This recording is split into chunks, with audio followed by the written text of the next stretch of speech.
This is IMT News. देखती आंखों सुनते कानों आपको रशंदा जाहिद का सलाम। आप देख रहे हैं IMT news from London. Mukhtar Paniwala एक मेहनती, हमदर्द और खिदमत खल्क के जज्बे से सरशार शख्सियत हैं। अपनी जिंदगी के तजर्बात और जद्दोजहद के जरिए उन्होंने ये साबित किया कि अगर नीयत नेक हो तो हर मुश्किल आसान हो जाती है।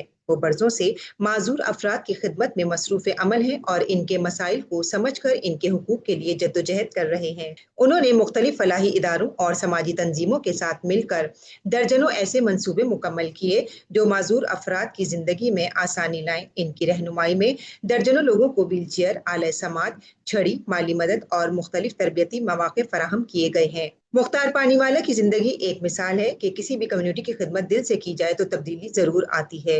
उन्हें न सिर्फ यूनिवर्सल मेमन ऑर्गेनाइजेशन बल्कि पूरी मेमन कम्युनिटी फख्र से देखती है।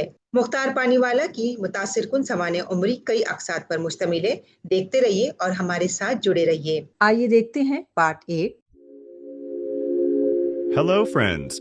This is Mukhtar Pani Wala, president of the Disabled Wing at the Universal Memon Organization.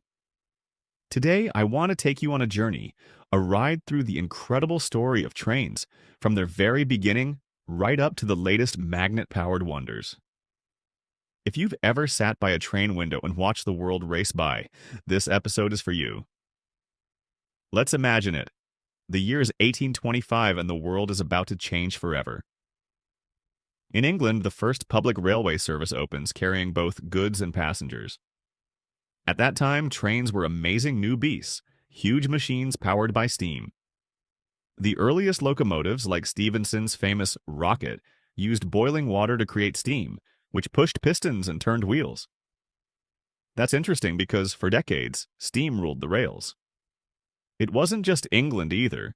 Steam trains quickly connected the United States coast to coast, rolled through India from Bombay to Thane, and raced across Russia's frozen heart. But steam, for all its charm, was slow to start, messy, and needed almost constant fueling. So engineers started dreaming of something better. That spark led to diesel locomotives. The first experimental diesel train ran in Sweden as early as 1912, but it took until the 1930s and 40s for diesel to really catch on, especially in the United States. Suddenly, there were mighty engines that ran farther with fewer stops, with less pollution and more power. Indian Railways, for example, used steam right up till the 1970s before switching to diesel in a big way. Of course, nobody was content to stop there. Enter the electric locomotive. In the early 20th century, cities in Europe began running trains using overhead wires or electrified third rails. Why? Because electric trains were fast, almost silent, and, unlike diesel, they could get tremendous acceleration, perfect for stop-and-go city travel and high-speed lines. The Swiss, Germans, and French all helped perfect electric locomotive technology. Today, most of Europe's and Japan's passenger trains, as well as India's busiest routes, use electric traction, which brings us to the most futuristic leap: magnetic power. Maglev, short for magnetic levitation, describes trains that float above the track, held aloft and pushed forward by powerful magnets.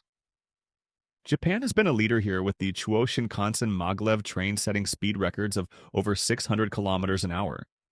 China now runs the world's fastest regular maglev service, making distances that once required a plane ride doable in just minutes. No wheels, no friction, just smooth sci-fi travel. So, what's fascinating is how countries have raced to improve train technology. The UK gave the world the first passenger railway and perfected steam. The USA's focus went to diesel, driving growth over vast distances. French engineers designed the TGV, a high-speed marvel, while Japan's Shinkansen redefined what was possible on rails. Today, China leads in high-speed and maglev train construction with lines that stretch thousands of kilometers. But all these technological leaps depend on what's under the train, the tracks themselves. Here's where rail gauge comes in. Think of rail gauge as the distance between the two rails on which a train rides. Standard gauge is the most common, at 1435 millimeters. It's considered the sweet spot for balancing speed, safety, and cost. India and Russia use broad gauge, which is wider, great for heavy loads and stability, especially on long routes. Narrow gauge, which is less than standard, winds through mountains and sharp curves, perfect for places like the Darjeeling Himalayan Railway. So, to sum up, there are three main types. Narrow gauge, less than 1435 millimeter, used in mountains and for light rail. Standard gauge, 1435 millimeter, about 4 feet 8.5 inches. The global standard, broad gauge, wider than 1435 millimeter, found in places like India and Russia. Some countries have odd sizes too, which means trains can't always cross borders without changes. What strikes me about the technology, steam, diesel, electric, maglev, is how humans have always searched for something better. Every country built on the ideas before, making trains faster, safer, and more reliable. Each new version changed how far people could travel, how quickly goods moved, and how easily the world connected. From the smoke and steam of the old days to today's clean, silent, magnetic rides, it's impossible not to be amazed at what we've achieved. And honestly, trains are more than machines. They're part of human stories, of migration, adventure, and everyday life. Maybe you remember your first train trip, the sound of the whistle in the night, the feeling of the tracks rushing beneath you. That's why I love trains. They're about connection, movement, and progress, always pulling us toward the future. Thank you for listening and joining me, Mukhtar Pani Wala, for this special journey from the age of steam to the age of magnets. The next time you see a train pass, just think. Each one carries a little bit of history, a dash of hope, and a whole lot of technology. Rakshinda Zahid, IMT News, London.